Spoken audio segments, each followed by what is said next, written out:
Irmãos, vamos para Esdras, capítulo 7. Esdras, capítulo 7. Como transformar uma igreja que está se perdendo.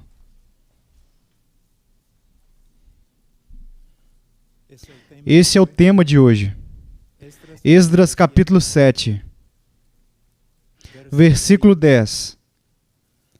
Porque Esdras tinha disposto o coração para buscar a lei do Senhor e para a cumprir, e para ensinar em Israel os seus estatutos e os seus juízos. Estudar, praticar e pregar. Há 1h30 atrás, eu fiz uma entrevista e eles me perguntaram por que eu recomendo o seminário Masters. A primeira vez que eu vim aqui, depois de pregar na universidade, eu fui para a capela do seminário. E eu não sei o que estava acontecendo no mundo evangélico, mas algo, porque John MacArthur chegou na capela com uma mensagem muito importante para os alunos. E ele subiu ao púlpito e ele disse aos alunos: nunca se esqueçam, vocês estão aqui para aprender como estudar a palavra de Deus, para praticar a palavra de Deus, para pregar a palavra de Deus. É a razão pela qual eu recomendo o seminário. Outra coisa, hoje em dia muitos falam da inspiração das Escrituras, da inerrância das Escrituras, da infalibilidade das Escrituras. Mas, na verdade, esses termos, eles não significam muito se não falarmos a respeito da suficiência das Escrituras. Não é apenas pregar, se não praticar.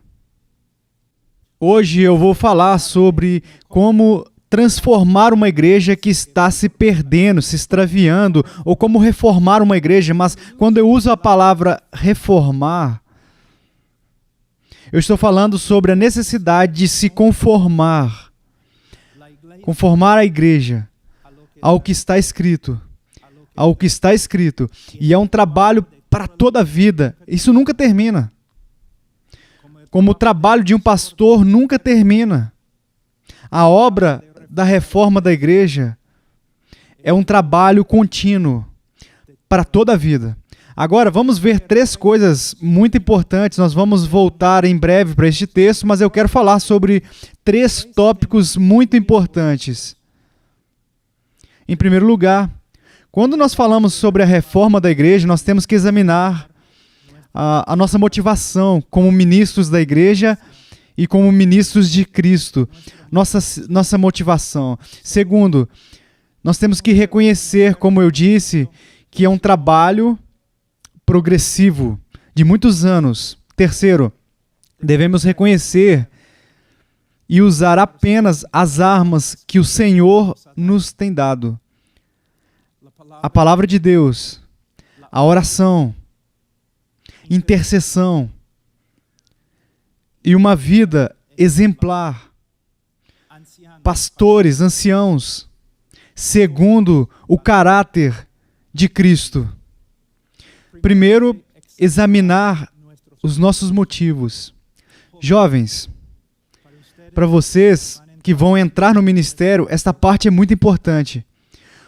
Porque nos dias de hoje, tem muitos jovens que estão aprendendo a apreciar uma boa teologia também. Isso é principalmente assim na internet. Eu vejo muita arrogância, uma falta de amor. E a reforma de uma igreja é uma obra principalmente de amor. De amor. Agora, nossa principal motivação deve ser a glória de Deus. Abacuque 2,14. Pois a terra se encherá do conhecimento da glória do Senhor, como as águas cobrem o mar. É para Ele. Nós trabalhamos para a sua glória. Malaquias 1,11. Mas desde o nascente do sol até o poente, é grande entre as nações o meu nome, e em todo lugar que lhe é queimado incenso e trazidas ofertas puras, porque o meu nome é grande entre as nações. O nome de Deus. Pastor, o pastor deve respirar esses textos, pensando continuamente. Ele não tem descanso, ele não pode parar de trabalhar, porque isso queima no seu coração. É um desejo de ver a glória de Deus na igreja. Também lembro da declaração dos missionários. Orávos que o Cordeiro receba a recompensa plena pelos seus sofrimentos. Cristo.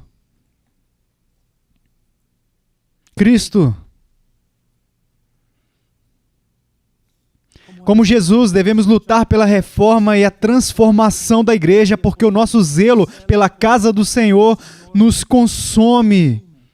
O nosso zelo pela casa do Senhor, não pelos nossos ministérios, e há uma diferença.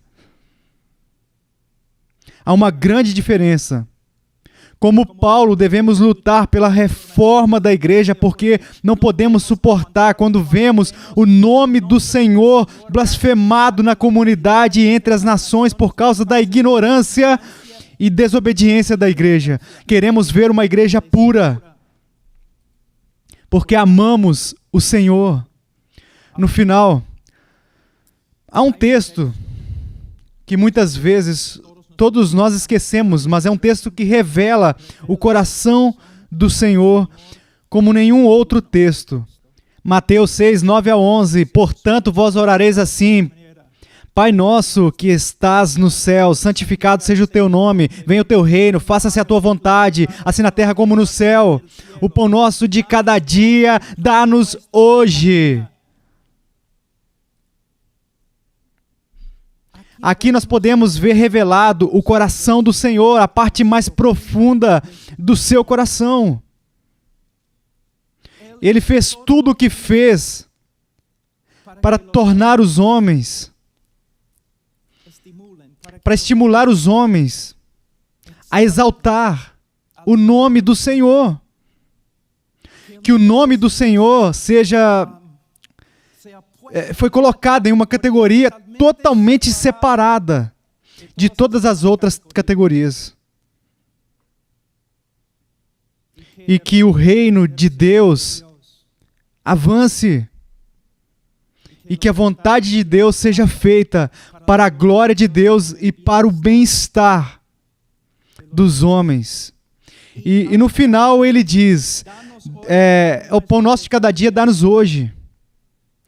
Entenda este texto no contexto. Basicamente, ele está dizendo, me dá o que eu preciso apenas para um propósito. Me dá o que eu preciso, Senhor, para que eu possa trabalhar, para realizar esta oração. Eu só peço o pão para que eu tenha forças de trabalhar para a glória do seu nome. Veja, ministros de Cristo, homens de Deus, os homens de Deus têm que perceber, nós não podemos ter essa paixão, assim, a menos que passemos muito tempo com o Senhor, em sua palavra, em comunhão com Ele, na oração. Nós devemos ser homens do povo, isso é um fato, mas mais devemos ser homens de Deus. Que Cristo venha ser tudo para nós. Em suma, fazemos tudo o que fazemos para a honra e glória e a boa vontade de Deus e do seu Filho. E não é assim. Se não é assim, você deve deixar o ministério. Você deve deixar o ministério. Nossa segunda motivação deve ser o nosso amor e zelo pela igreja. Se nós amamos sinceramente o Senhor,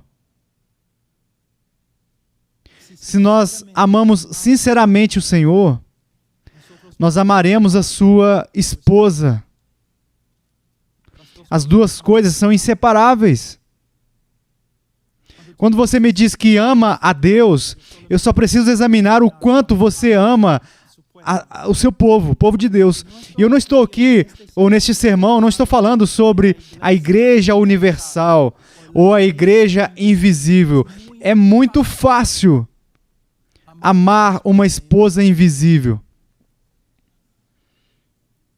Eu estou falando sobre amar a igreja local, dar a sua vida por ela. Procuramos reformar a igreja porque amamos a igreja, assim como Cristo amou a ela e se deu a si mesmo por ela. Como esposos, nós lideramos com um único propósito: o benefício da nossa esposa e dos nossos filhos. Como pastores, se nós somos líderes, é para quê? Apenas para servir a esposa do Senhor e os filhos de Deus. 1 Coríntios 13, 1 a 3. Ainda que eu fale as línguas dos homens e dos anjos, se não tiver amor, serei como bronze que soa ou como símbolo que retine. Ainda que eu tenha o dom de profetizar e conheça todos os mistérios e toda a ciência, ainda que eu tenha tamanha fé a ponto de transportar montes, se não tiver amor, nada serei. E ainda que eu distribua todos os meus bens entre os pobres, e ainda que entregue o meu próprio corpo para ser queimado, se não tiver amor, nada disso me aproveitará. Um homem que, durante anos, ele me discipulou, ele sempre me dizia, Paul, no cristianismo, o amor não é uma coisa, é tudo.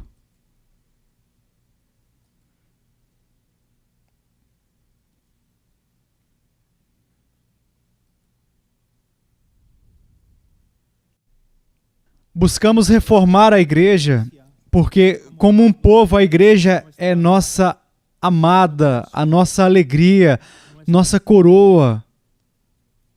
Nós devemos estar tão identificados com a igreja que quando a igreja estiver fraca, nós também somos fracos. E quando a igreja peca, nós também preocupamos e intensamente, diz Paulo. Eu tenho um filho que agora tem 19 anos e acabou de sair de casa. Ele veio para cá para estudar. Eu sempre quero ouvir notícias a respeito dele. Como você está? Você está bem? Se ele está bem, eu estou bem. Se ele não está bem, eu também não estou bem. Esta é a identificação do pastor com a igreja.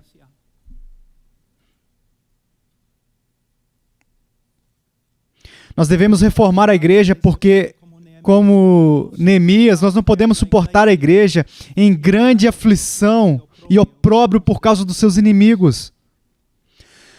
E como Neemias, o que nós fazemos? Quando vemos o sofrimento da igreja, mesmo por sua própria ignorância e desobediência, quando vemos o sofrimento da igreja, o que nós fazemos? Devemos fazer como Neemias. Devemos nos assentar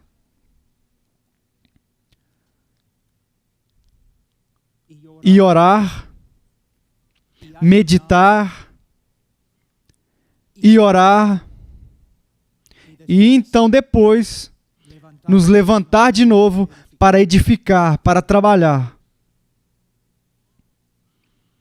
Procuramos reformar a igreja porque não temos maior alegria do que isso, ouvir que os nossos filhos caminham na verdade.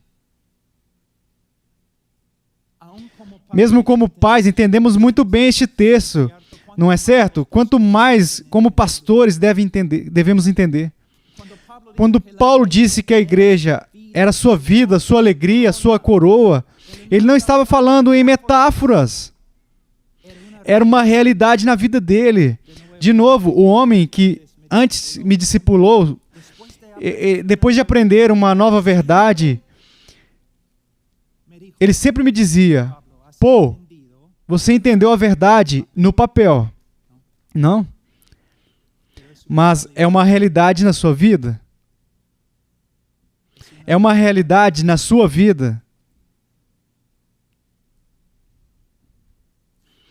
O objetivo não é ser um palestrante. O objetivo não é ser um autor de um livro.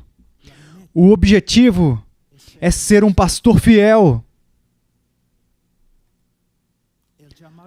A maior vocação no reino de Deus é o pastor fiel. É o epicentro de toda a obra de Deus na terra. É a igreja local e os seus anciãos.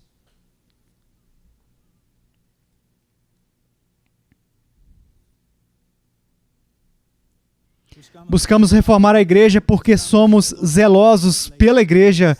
Com o zelo de Deus, estamos dispostos a fazer todo o possível, nosso melhor, para apresentar a igreja, nossa igreja, para Cristo como uma virgem pura. Cristo está trabalhando para santificar a igreja a fim de apresentá-la a si mesmo, em si uma igreja em toda a sua glória sagrada e imaculada, sem mancha, nem ruga, nem nada parecido, e nós somos colaboradores dele. Este é o nosso desejo. Este é o nosso desejo. Devemos ser como Whitefield, que me importa o meu nome? Meu nome vai ser enterrado com o meu corpo um dia. Mas que a glória de Cristo e a igreja possa avançar. Avançar. Buscamos reformar a igreja para a glória de Deus. Buscamos reformar a igreja para o bem-estar da igreja. Mas não reformamos a igreja para promover a nossa própria reputação como ministros de Cristo. Nós não devemos ser como um pai que empurra o seu filho para que o seu filho seja grande, para que mais tarde o pai, possa se gabar de ter criado um filho extraordinário. Não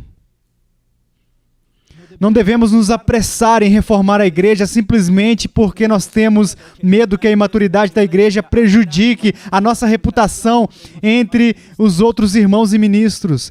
Irmãos, muitas vezes eu visito igrejas, eu prego em igrejas, e muitas vezes os pastores, quando eu chego, a primeira coisa que eles me dizem é que eles começam a se desculpar. Me desculpe pela imaturidade da minha igreja, por causa dos problemas na minha igreja, como se eles tivessem vergonha da igreja deles. Não deveria ser assim. Se um dia eu vou à sua igreja, mesmo que tenha problemas, embora existam práticas não bíblicas, você deve me dizer, como um pastor, esta é a minha igreja, minha amada, e eu a amo, e eu a defendo, como um marido ama sua esposa. Então, quando você subir ao púlpito, pregue com muito cuidado, porque você está falando com a minha amada.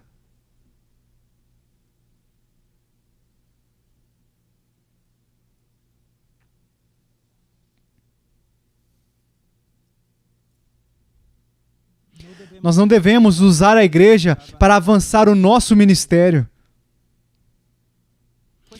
Já que temos a internet hoje em dia, há muitas oportunidades de avançar, de ser famoso. O que importa se o seu nome é conhecido na terra? Uau! Em vez disso, que o seu nome que ele seja bem conhecido no céu. Muitas vezes eu falo quase todos os dias com os missionários. E quando eu converso com os jovens missionários, eu sempre os pergunto, o que você vai fazer lá no campo missionário? É sempre a mesma resposta. Bem, eu vou plantar uma igreja para que através dessa igreja nós possamos plantar outras igrejas. E eu sempre digo, isso não é uma boa resposta. Por quê?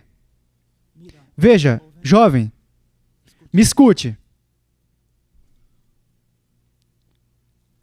Você planta uma igreja porque você ama os membros da igreja. E você quer trabalhar para que eles cresçam em Cristo e sejam abençoados. Você não planta uma igreja para usar esta igreja para realizar a sua visão. Porque o que vai acontecer é o seguinte, depois de plantar uma igreja, você vai ter muitos irmãos imaturos e eles não vão avançar a sua visão de plantação de igrejas, mas serão obstáculos. E no tempo básico você vai começar a desprezar os irmãos na igreja. E você vai negar a razão pela qual você plantou a igreja e você se verá lutando contra Deus.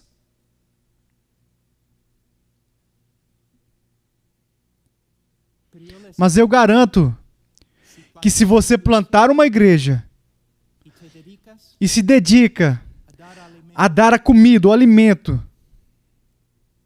aos membros menores, mais fracos e inúteis, débeis, com o tempo o Senhor abençoará o seu ministério. Ele plantará igrejas.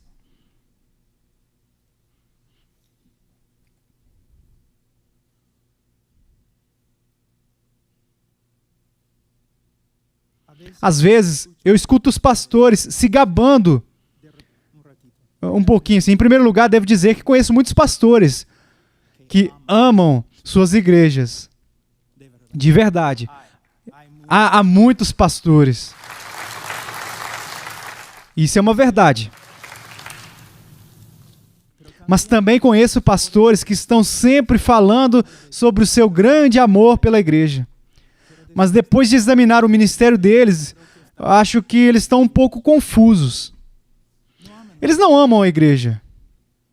Eles amam o ministério deles na igreja. Há uma grande diferença. Quanto amas a Igreja Universal de Cristo? Bem, quanto amas a igreja local? E quanto ama a igreja local? Bom, quanto amas os membros da sua igreja, os mais fracos, o membro que não pode contribuir para a sua visão. É assim que você ama os irmãos da igreja. Irmãos, por favor, sejam cuidadosos. Eu estou falando como um homem. Há homens. Tenham cuidado. Vocês devem realizar os seus ministérios com muito temor, temor o suficiente. O temor do Senhor, ele é o princípio da sabedoria, o começo da sabedoria. Irmãos, veja, antes quando eu viajava muito para a selva e diferentes lugares com terroristas, onde lugares tinham muitos ladrões e com militares corruptos e tudo. Quando eu entrava num lugar como esse, eu nunca levava comigo a minha esposa. Por quê? Se eles me tirassem do ônibus e começassem a me empurrar, gritassem comigo, me batessem, o que me importa isso? As pessoas sempre me pegam. Irmãos, não, isso aqui é um pé de cabra, uma marreta. Mas não, os pastores aqui estão dizendo, não, você não se casou, você se casou com uma latina, eu sei o que aconteceu. Você entende? Eu nunca levei a minha esposa, porque se eles me maltratam, o que importa? Mas se um homem toca na minha esposa, aí já é outra coisa. A guerra vai começar. Mas, irmãos, com o membro mais difícil, o membro que não pode contribuir com a nossa visão, para a nossa reputação, o seu amor por este pequeno membro é a revelação do seu amor pela Igreja de Cristo.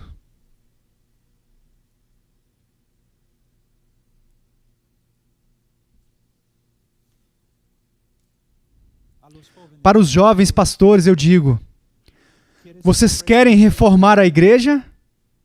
Ok. Eu quero ver as feridas no seu coração. Eu quero ver as feridas nos seus joelhos.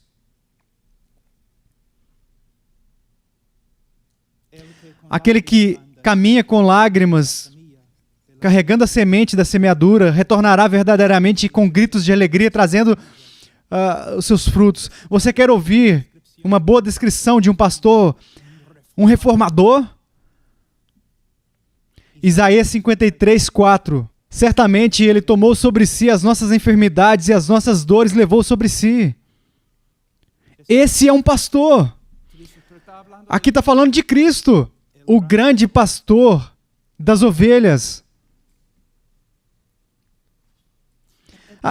Às vezes, eu acredito que este coronavírus é o julgamento de Deus contra todos os conferencistas. Irmãos, os jovens pastores, eles têm em mente que a evidência que eles estão aprovados é que eles pregam em uma conferência. Ou que escreve um livro. E isso é estúpido. Isso não é bíblico. Olha, no dia do julgamento, nós vamos ver a pessoa que o Senhor exalta. Uma vez, um pregador muito usado pelo Senhor, eu não me lembro o nome assim, mas enfim, alguém uma vez perguntou: quem é o melhor pregador do mundo? E ele disse: você não vai reconhecer o nome dele. E ele também me disse uma vez, às vezes, os melhores sermões de todos os tempos que foram pregados para 6 pessoas. Eles não devem buscar visibilidade mundial. Pastor, o seu valor é imenso. Se você é fiel, se você ama o povo de Deus, Paulo disse em Gálatas 4:19, meus filhos, por quem de novo sofro as dores de parto até ser Cristo formado em vós. Quando uma mulher dá à luz, que dor, né? Mas também que amor tão grande. Ela luta para trazer a este mundo uma nova vida. Assim é para o pastor. Às vezes, meses, semanas, anos, de joelhos, em oração secreta, isolado dos outros, na vigília noturna. Quando você não consegue dormir porque a igreja não vai bem. É um pastor. É um homem que é capaz de reformar a igreja. Agora eu vou avançar para o segundo ponto. Me desculpe pela minha demora, mas a santificação da igreja é como a santificação do crente. Às vezes dá 3 passos para frente e 2 passos para trás. A santificação da igreja é um processo. É um trabalho, uma obra de muitos anos. Eu não posso dizer que compreendo o plano de Deus para você como pastor. Mas eu posso dizer algo que todos tenho observado os pastores que permaneceram em um lugar apenas, aqueles é os que mais têm frutos. Aqueles que pastoreiam anos e após anos e que passam pelas dificuldades e seguem em frente na mesma igreja. A propósito, não há excesso de Deus. Às vezes o Senhor vai transferir um pastor para outro lugar. Eu reconheço. Mas, geralmente, um pastor que fica no mesmo lugar, ele dá frutos. Ele vai dar frutos. Agora, nenhuma igreja, ou nem a comunidade da graça é uma igreja perfeita. Nenhuma igreja é totalmente bíblica. Porque agora estamos falando sobre a glorificação, não apenas do crente, mas a glorificação da igreja. Nesta terra, não há uma igreja perfeita. Todos estão em processo de crescimento. E nós temos que aprender a valorizar isso, esse processo, e reconhecer a sabedoria de Deus durante o processo. Eu quero ler algo que eu escrevi. Há uma palavra latina, sempre reformando. De acordo com Michael Hunter, a frase apareceu primeiro em um devocional escrito por Augustin van Nosten, um personagem importante na reforma holandesa. A frase completa é que a igreja é reformada e está sempre sendo reformada de acordo com a palavra de Deus.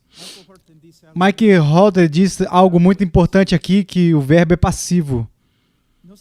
Isso não significa que a igreja está sempre reformando as coisas, mas que a igreja, passivamente, a igreja está sempre sendo reformada por intermédio da obra do Espírito, por intermédio da pregação da palavra de Deus.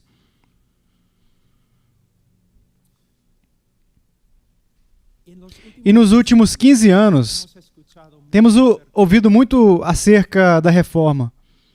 Eu quero dizer algumas coisas muito importantes. Antes de tudo, os reformadores não buscaram ser os reformadores. Os reformadores, eles só queriam ser bíblicos. E nós devemos aprender a usar este termo, bíblico. Não queremos conformar a igreja à reforma europeia, mas se quisermos reformar a igreja e transformar a igreja e conformar a igreja, tem que ser com as Escrituras. Apreciamos as reformas.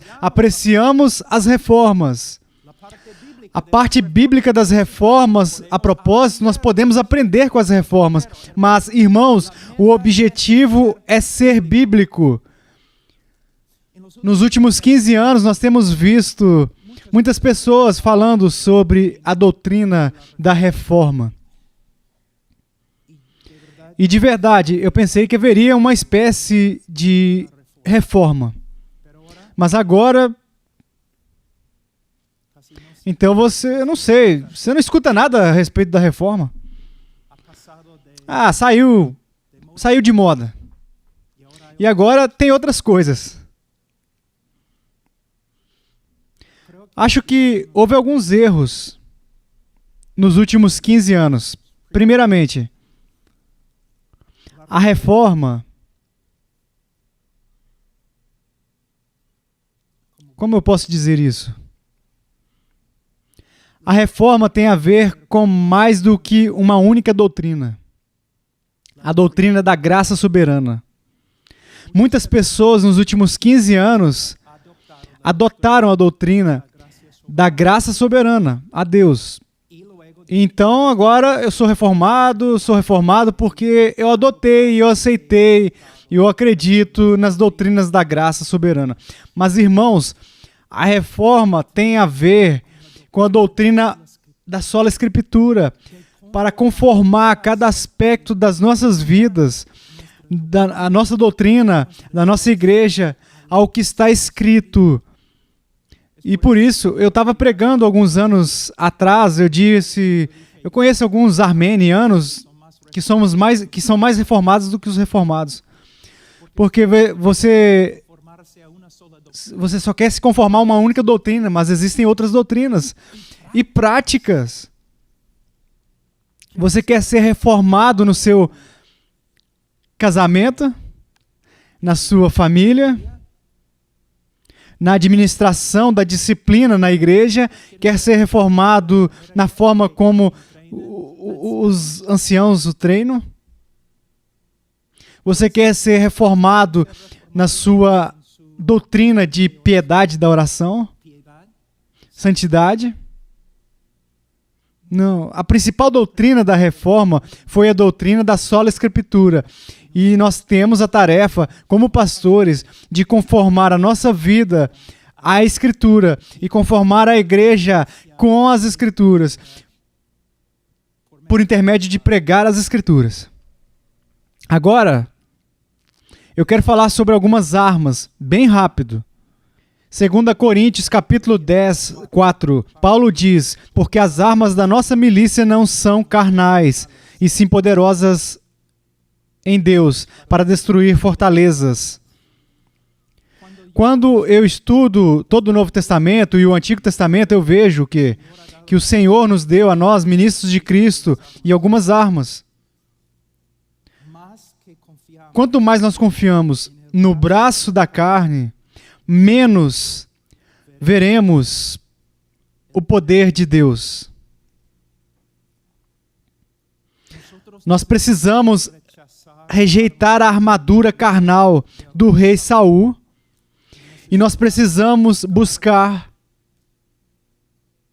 as pedras lisas que o Senhor tem nos dado para lutar contra qualquer gigante. E quais são essas pedras? A palavra de Deus, a intercessão e uma vida exemplar. Essas são as armas. Eu vou voltar a Esdras, porque Esdras tinha disposto o coração para buscar a lei do Senhor e para cumprir e para ensinar em Israel os seus estatutos e os seus juízos. A vida de um pastor é estudar a palavra de Deus, para viver a palavra de Deus, para pregar a palavra de Deus. É muito simples. É muito simples. Paulo disse em Atos 20:20, jamais deixando de vos anunciar coisa alguma proveitosa e de vos ensinar publicamente e também de casa em casa. 1 Timóteo 4:13, até a minha chegada, Timóteo, aplica-te à leitura, à exortação e ao ensino. Você sabe o que eu vejo hoje em dia? Nós temos um montão assim de diáconos e não temos muitos anciãos. O quê? Os homens que se chamam pastores, quando eu examino a vida deles, eles estão basicamente fazendo a obra de um diácono.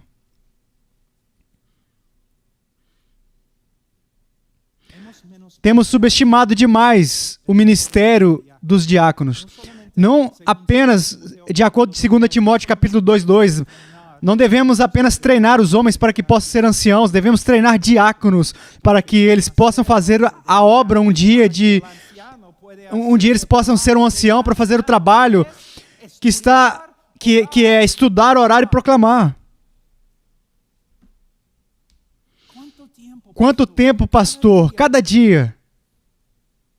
Quanto tempo você fica a sós com o Senhor?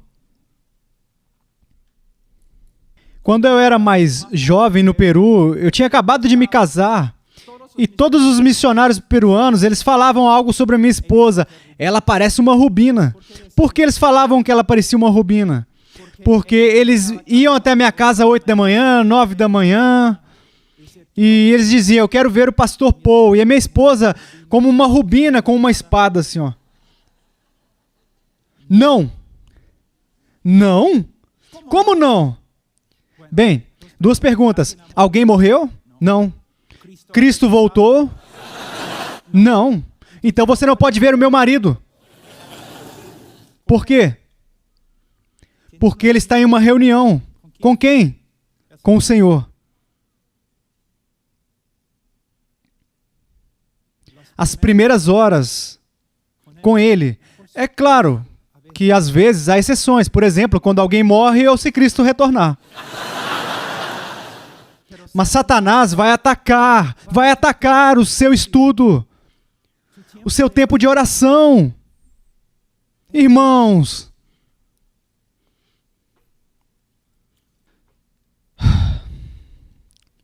2 Timóteo 4, 1-2. Conjuro-te perante Deus e Cristo Jesus, que há de julgar vivos e mortos, pela sua manifestação e pelo seu reino. Que solene! Prega a palavra, insta, quer seja oportuno, quer não, corrige, repreende, exorta com toda longanimidade e doutrina. Eu tenho 3 sermões aqui, mas eu quero dizer apenas uma coisa, especialmente aos jovens. Me escutem, você não vai reformar a igreja por intermédio de simplesmente pregar contra os problemas da igreja. Não. Na verdade, não vai funcionar. Você vai reformar a igreja, embora, às vezes, sim, eu suponho que você venha pregar alguns problemas, sim, você vai apontar os problemas, mas o seu ministério deve ser a pregação da palavra de Deus, de Gênesis e Apocalipse. Todo o conselho de Deus. Pregando versículo por versículo. Versículo por versículo. A intercessão. Irmãos, eu tenho escutado alguns dizendo, a nossa crença na soberania de Deus absoluta, assim, não fere a nossa doutrina da oração. E eu digo que parece que sim. Porque hoje em dia eu escuto muitos falando sobre a soberania de Deus e falando muito sobre a pregação, mas eu não ouço muito falando sobre a intercessão. Os apóstolos fizeram a oração de Atos capítulo 6. A oração e o ministério da palavra. Oração a um primeiro. E o ministério da palavra. Todos os grandes movimentos bíblicos na história da igreja e todos os pastores que de verdade mudaram o mundo, assim, antes de tudo, principalmente, eles eram homens de oração. Homens de oração. Há um texto que é um dos meus favoritos e diz lá em Isaías 62, 6 e 7, sobre os teus muros, ó Jerusalém, pus guardas que todo dia e toda noite jamais se calarão. Vós os que fareis lembrar do Senhor, não descanseis, nem deis a ele descanso até que restabeleça Jerusalém e a ponha por objeto de louvor na terra. É claro, está falando sobre Jerusalém, mas tem uma aplicação geral para todos os séculos, até mesmo para a igreja. O Senhor deu muitas promessas a respeito da igreja, em relação ao ministério, a respeito da santificação, em relação ao poder que nós precisamos para cumprir a grande comissão. Ele nos deu muitas promessas, mas nós,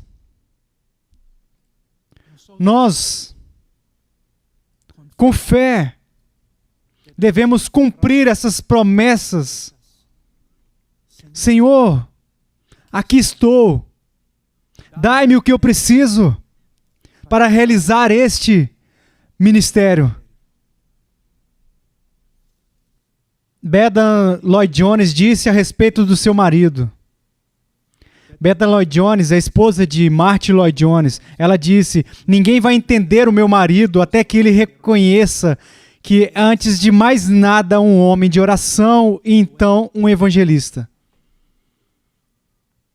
Spurgeon diria a mesma coisa.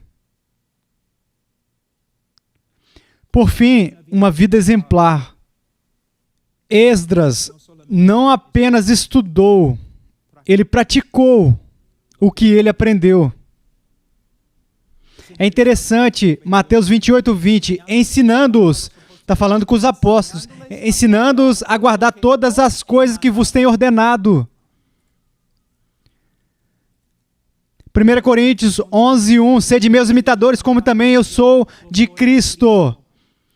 1 Timóteo 4:12. Ninguém despreze a tua mocidade. Pelo contrário, torna-te padrão dos fiéis na palavra, no procedimento, no amor, na fé, na pureza.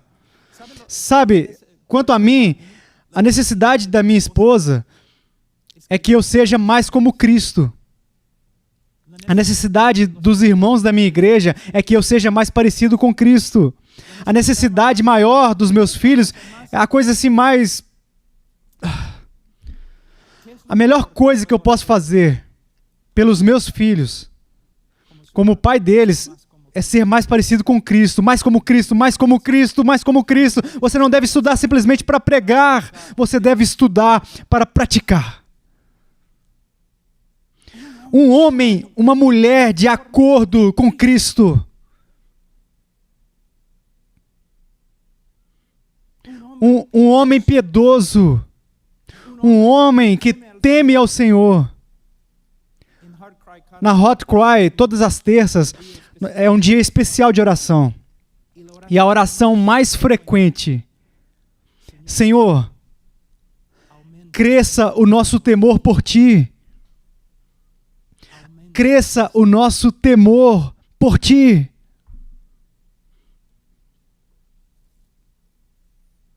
Bem, terminamos. Irmãos, pastores, não se enganem. O ministério de vocês, o Senhor não está olhando para os grandes movimentos políticos, o Senhor não está olhando para os grandes... O Senhor está olhando para você. O reino de Deus, o epicentro de tudo, é a igreja. Uma igreja como a sua igreja. Eu não sou um ancião porque eu quero estar em um lugar onde eu possa simplesmente ser servo. E eu acredito que um ancião não é apenas uma pessoa que prega, é uma pessoa que pastoreia. Eu vou a uma igreja que tem, não sei, 125 membros, algo assim. Quando a orquestra aqui e o coro de vocês estão aqui, é muito maior que a minha igreja. Você sabe o que eu estou dizendo? Nós não nos identificamos? Os meus pastores, quando eu tenho uma pergunta, eu não ligo para um conferencista famoso. Eu vou e converso com os anciãos e me submeto a eles. O que eu devo fazer?